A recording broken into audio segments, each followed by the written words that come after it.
Alright, so it's kind of funny when I come out here in the morning, the chickens, they start raising heck because they say, here he comes. He's going to let me out.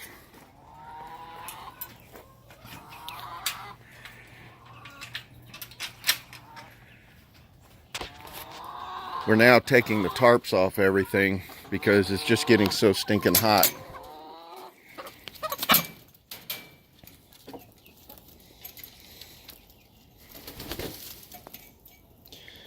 This is the funniest thing, getting them out.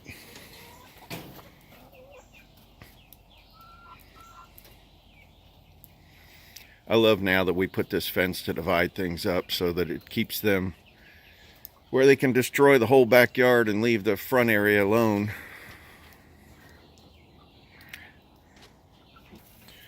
So it's early, so I don't have a lot of light in here right now, but this one mama is still doing this thing with her mouthing. I would have thought she would have had her babies already the way she was acting, and this was several days ago, but she has just a fantastic nest built up. So whenever the situation, I usually give them about 3 to 4 times the amount of hay that they normally would use, mostly because they just, some of them do pretty extensive nests, and they're also eating like crazy because they got a bunch of babies. So this is one of the for sure signs that your rabbit is going to have some babies, and she's coming pretty soon. Now that the tarps are off, you can start to see the nursery setup. I've got a spot here for 4 rabbits, and I just moved out the one mama that had babies that were mature enough, and so now I've got three mamas in here that are due over the next couple weeks. And it didn't work out as expected for the early spring rabbits because you know, I mated like 7 rabbits and expected about 5, but all 7 had babies, and so now I've got almost 50 babies that are growing up, and that's just going to be a tremendous amount of processing, and they're all due about the same time too, so it's going to be I got to make sure I have my freezers emptied out by the time I get to that point.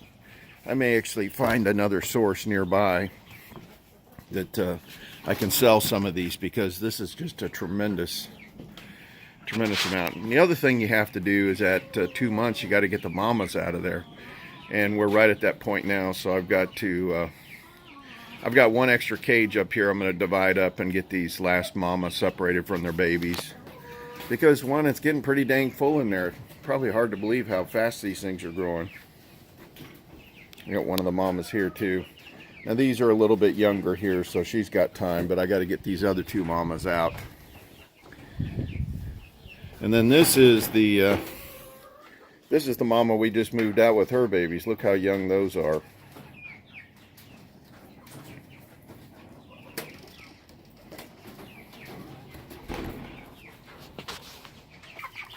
And then we come to my Franken chickens. You can see they're like, quit talking, bring me the food. I got 2 of them sitting over there right by the food waiting for me to fill it up. But these guys, same thing. They're like, yeah, let's get going here.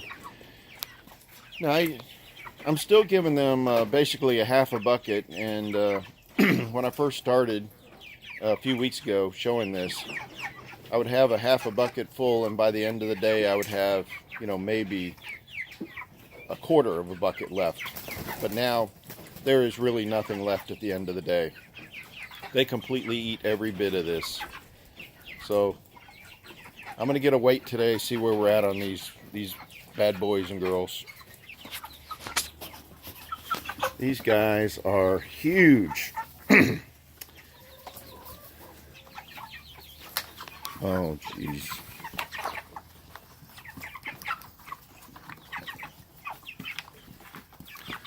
The problem with these water containers, I'll end up filling the thing up and forget to take the cap off. So they didn't have any water last night, which luckily it was the cool part of the evening. But there's probably some of them like, oh my God, thank God we got water now. Look at the size of these bad boys. I'm going to grab one of those big roosters and see where they're at. Okay, I just weighed that big bad boy and it was 7.5 pounds. That's a pretty good sized chicken. I see a couple bigger ones over there, but I'm not going to aggravate them while they're eating first thing in the morning. And one of the things you'll notice you have to do is you have to keep raising up like the water bowls and stuff. These little guys, they kept knocking all kinds of debris in their water. And so I just set it up on some bricks now because they're big enough where they can still reach in there and get their food. And that keeps it a lot cleaner. Same with these guys. I actually need to get another block and set that up higher. In fact, I think I'm going to relocate it away from the feeder. You can see it's kind of crowding over here. Looks like maybe that thing's out of position. They must have kicked it last night and I should have moved it before I filled it up.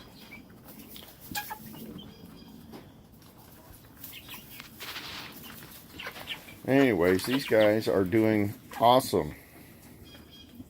Let me see if I can fix this. This is hard when they're all around it. Alright, that's a little better.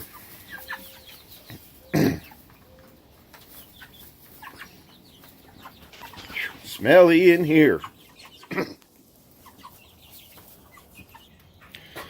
Here's a batch of 6. I've got 2 groups of 6 in this first pens. I actually had to combine 2 groups of 3 together, move their mamas over in the nursery. But this had 1 mama. I like some of the colorations I get from, this was a brown rabbit that I mated with a black rabbit, and so you get all kinds of different colors, just like this one. You can get some of the more lighter brown and mixed. That's like a gray brown, which is really kind of an interesting color. And sometimes you get pure tan. But they love their Timothy grass. Now, I had talked about having to make room in the freezer, but I'm going to have so many rabbits, more than likely I'm just going to can a lot of this meat. Nothing wrong with just have a can full of meat, and then you've got, like from your garden, all kinds of fresh vegetables, and you can, you know, make fresh what you need, but try not to rely entirely on refrigeration or freezers, because, again, you're going to lose everything if the power goes out for an extended period of time. I mean, even though I've got solar that I can run my generators or my freezers and refrigerators during the day, and I have a generator that I could run at night, it's not going to last forever. Things are going to break down, and so you have to have a way of preserving your food. Now, if you want to grow rabbits, if you go into the directories, I've got a presentation in there that tells you everything you need to know about growing rabbits.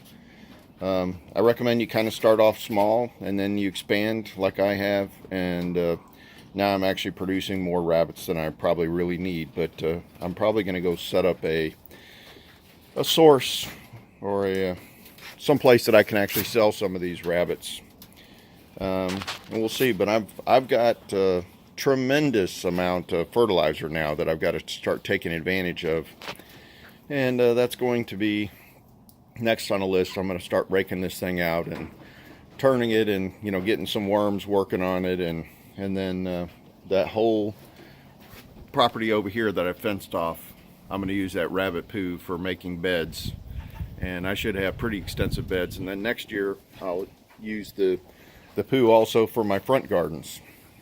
I just wasn't ready for it this year. But trying to be as self-sustainable as possible here. The chickens get tremendous nourishment from digging through the poo down there, because there's all kinds of worms, there's all kinds of critters in there, and so that cuts down on my feed. They don't eat hardly anything now compared to what I used to have to feed the chickens. Of course, I have a big old yard to dig through and everything. So this is also a chance, since the tarps are off, I can kind of show my setup. I started up here at the top where I built this chicken coop over on the left-hand side, and it's a 10 by 10 dog cage that I put a metal roof over the top. And then I bought smaller chicken coops to go inside. and that kind of gives the animals some shelter. And it also, I built a roost that goes down the middle, and you can see I have their water container. And you know, when I first started out, I just bought some older, actually I think I had a friend give me about 5 older chickens that he had, and we learned how to take care of them. And so this past year I grew up some Rhode Island Reds, that's what you see walking around in front there, from chicks. And so now we've expanded our flock and we have about 15 chickens. Now, the older chickens, you have to rotate them out about every 2 years. And so you bring your new ones in about 1.5 years and let the older ones help them out. But then the old ones need to become stew, because they just quit producing. It rolls off pretty rapidly after 2 years for most of these chickens. So these newer ones, it's amazing. It's like every day, just like clockwork, we got eggs. Yesterday we had 12 eggs out of 15 chickens, which is phenomenal. That black one right there is actually a very young chicken also. That was my friend. He has what we call mutt chickens, where they've all been mating with each other, and so he's got all different kinds. But anyways, I'm trying to get more to the heritage and pure breeds, and I've done primarily brown eggs, but it's mainly because they do really well in cold weather. But I wanted to give you a little tour this morning of the animals, and you know, this is another 10 by 10 pen that I built down here for my grow out chickens and any of the chicks that I'm bringing up. I keep them separated until they're big enough to kind of fend for themselves.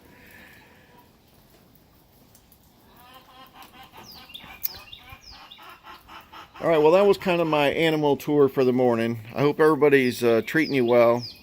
I hope you're doing well. And remember, do the best you can. God bless.